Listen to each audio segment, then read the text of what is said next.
So hello everyone, তোমরা সবাই কেমন আছো? আশা করি সবাই খুব ভালো আছো। আমি তো বেশ বিন্দাস আছি। সকালবেলা ঘুম থেকে উঠে রেডি পেডি হয়ে চলে গেলাম স্কুলে।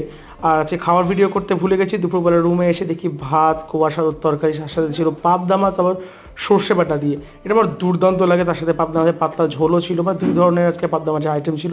বউ একদম খুশি করে রান্না করছে। তারপরে হচ্ছে মৌসুমি খেয়ে টেয়ে নিয়ে চলে গেলাম স্কুলে আবার।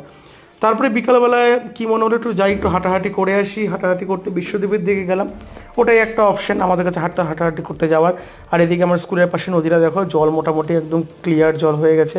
তারপরে ব্রিজের উপর দিয়ে হাঁটতে হাঁটতে চলে গেলাম বিশ্বদ্বীপে একটা পকোড়ার দোকানে। তো এই পকোড়ার দোকানে পকোড়াটা আমার দুর্দান্ত লাগে। দু রকম চাটনি দেয়, ঝাল আর টক চাটনি। তারপরে চলে গেলাম হচ্ছে সংকটমোচন মন্দিরে, যেটা মাল্লাগড়িতে আমাদের হনুমান মন্দির, খুব জাগ্রত মন্দির, বাবার মন্দির এখানে। তো এখানে প্রণাম টনাম করে তবে চলে গেলাম একটু মার্কেটের সিঙ্গারা আর জিলাপি খাওয়ার জন্য। তারপরে রুমে আস্তে আস্তে চপ আর একটু ফিশ ফিঙ্গার খেয়ে আমার দিনটা কমপ্লিট হলো।